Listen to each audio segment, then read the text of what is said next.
Hey Hofstra fans, there's still snow on the ground and more to come, but believe it or not, the spring season is here, and it's time once again for the WB Mason Coaches Report. I'm Rob Joyce, joined by the head coach of Hofstra softball, Bill Edwards. Coach, I know you don't really take the off-season off, but how was the off-season? Interesting.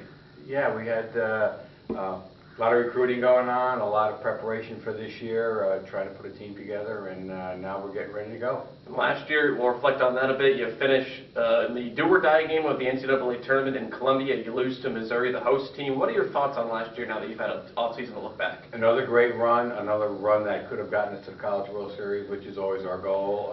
An exciting year. You know, when you have Olivia Galati throwing for you, it's very special, and we just played very well all the way through the entire year. We had consistent year, and I was glad to get where we got. Obviously, a little disappointed that we didn't go a couple steps farther, but for the most part, it was very, very rewarding with a very special group of young ladies. We'll get to Galati in a bit, but first you lose two other seniors. Your staple in the middle of that lineup for so long, Tessa Ziemba, and kind of your jack-of-all-trades, wonderkind Jess Hirschfield, where you put her pretty much anywhere she'll succeed. How do you replace those two? You don't. You sit back and think about their contributions to this team, not only on the field but off the field. They're tremendous individuals that are being very successful now in the real world, and it's just a positive experience in having been associated with them for 4 years, and now it's sort of a sad experience when they're not around to pick you up when you need to be picked up a little bit. And then for 4 years, no question, when there's a big game, you go to number 2. Now, Olivia Galati's no longer here. I mean, is there even a way to even begin to kind of describe her contributions? No, she was very special. She was one that gave it everything she had. She threw just an enormous amount of innings and had tremendous strikeouts and made the key pitch when you had to make it. She was somebody who thrived in the moment, and when you get players that love to be in that moment, that love the pressure of the pressure game and the pressure pitch, they're rare, and they're very rare to come by, and hopefully we can find somebody this year to fill her shoes. Now, you essentially went from Lottie to Galati now. What do you do this year? You have, I know, a couple of people in mind. Yeah, Susie Allstaff. We're gonna go with a complete staff. When you have a horse, you ride the horse, and now that you don't have a horse, now we have to piecemeal and almost play a little baseball. Maybe have a starter, maybe have a middle reliever, and then come in with a closer. Don't know yet, and hopefully we can figure some things out this weekend.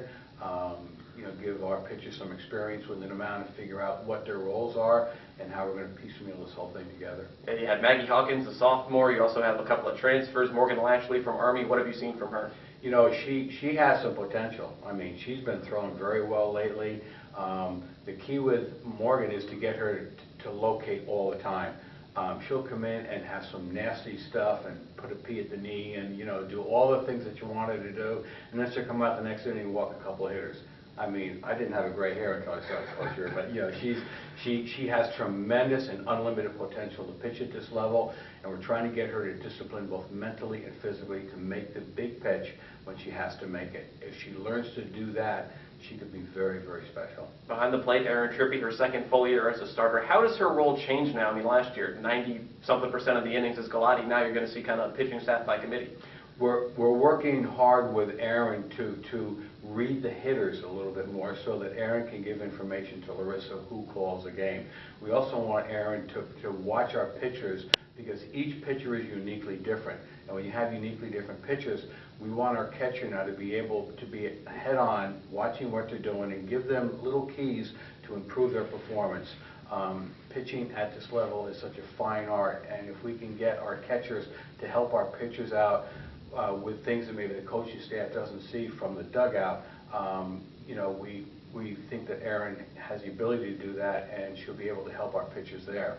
Going around the infield, starting at first base, Maggie Hawkins was there last year, so you think she'd be there, but when she's pitching, then what do you have in mind over there first? Still looking. That is one of the areas that we have quite a few people over there. We have Lacey Clark, who's a freshman, Tail Ferrone, who is working over there, and of course Maggie, who has a lot of experience. So it's by committee, and I think that the next couple of weekends when we start playing a little bit against someone other than ourselves, we'll have a better look at it. And your middle infield, you have high expectations. Becca Bigler back at short, Tori Rocha now a senior at second base. And what are your expectations for those two? Oh, I just love watching them play because one's a fifth-year senior and the other is a senior who have worked very hard at their craft.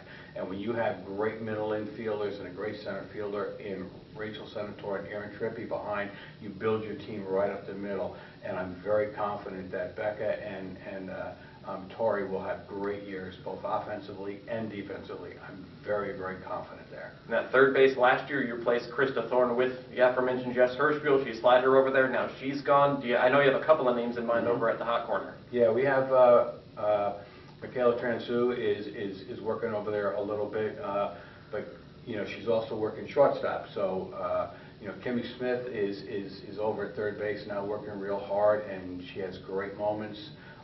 So we're excited to see what she's going to bring to the table during the during some of these early tournaments. She certainly has the potential. She has the hands to play there. She has the knowledge to play there. Now it's just a matter of getting her the game experience at the speed that we play at. In the outfield, you mentioned her before, Rachel Senator, missed all of last year with an injury. She's back now, an extra year of eligibility. How valuable is it to have her back? You have no idea. When you talk about Becca and Tori and then go right up the middle to Rachel, just solidifies everything. She's aggressive in the outfield. She has Corinne to her, right, and she's just covers so much ground out there. She makes all the great option throws that you have to make. She's a leader. She takes charge. And that's exactly what you want from your center fielder. And you mentioned her, Corinne Bailey, one of the three big sophomores from last year, her, Hawkins, and Chloe Fitzgerald. What are your expectations now for them as they move into their sophomore year? And a lot of the names above them in the lineup are now gone. What's amazing about those three that you just mentioned is that they're sophomores, but they're playing right now like juniors and seniors. We knew that they were very talented coming in, and we knew that it would take some time to develop as a freshman to play at this level. But the big thing is that when you have those talented freshmen and they become sophomores, they don't play like sophomores because they're so talented. They start playing like juniors, and that's what we're seeing out of them. Corinne Bailey, Chloe, they're just absolutely 1 year ahead of schedule, and we're very confident with what they're going to bring to the table. And one more hole, left field last year, kind of a platoon in left. Now, do you have in mind, what do you have out there? We have possibly another platoon. Asha Einbender and Chloe are working out there. Alyssa Zola also is moving from right field to left field a little bit.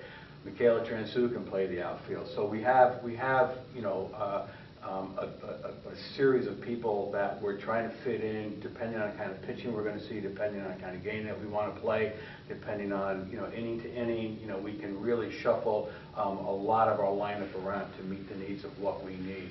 But certainly we have people out there that can get the job done. With Rachel out last year, Chloe Fitzgerald, also a slap hitter, was your leadoff, but now you have both of them to work with, like you had with Michelle Avenino and Senator a couple of years ago. So what kind of advantage is that, having both of them? Great, because now we can sit there and put one at 9 and one at 1, or depending on again what the situation calls for, we can put them 1 and 2, and then if we put them 1 and 2 or 9 and 1. We have 3, 4, 5, 6, 7. In other words, we have from 3 to 7, 4 hitters in a row with experience, with power, with approaches that we think can really create some havoc for us. So we're excited about the lineup. We need to get everybody healthy now, and once that lineup gets some playing time and gets accustomed to their role, hopefully we can be a little successful with it. Some of the highlights of the non-conference: you have Florida State this weekend, you have Illinois State, UL Lafayette, LSU even comes here in April. What are your thoughts on the non-conference? Oh, just looking forward to every game. Part of this year versus last year is last year you knew what you had in the circle with Olivia. You went out there, you can have pitching and defense can really win the game for you. Now, with all the great teams that we're playing, we have to sort of experiment. We have to find our identity. We have to maybe recreate ourselves game to game. And if we can do that early in the year, against these tough teams, we'll have a pretty good read on where it's going to take us within conference play. Is it going to be weird in the CAA? No more Georgia State, who you had for so many years such a great rivalry. Yeah, and with with College of Charleston coming in, losing Georgia State, it's sort of a new look, and we have Elon coming in next year. Everything is sort of changing. You lose some of the great rivalries that you've had with Georgia State. We're going to try to schedule them out of conference, but still, when you get into these big conference weekends with JMU and Georgia State and the great rivalries, not having them, as another big weekend, so to speak,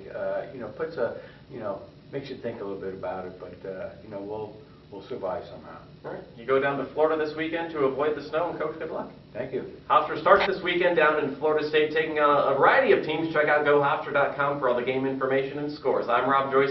Thanks, Hofstra fans, for tuning in to the WB Mason Coaches Report with Bill Edwards.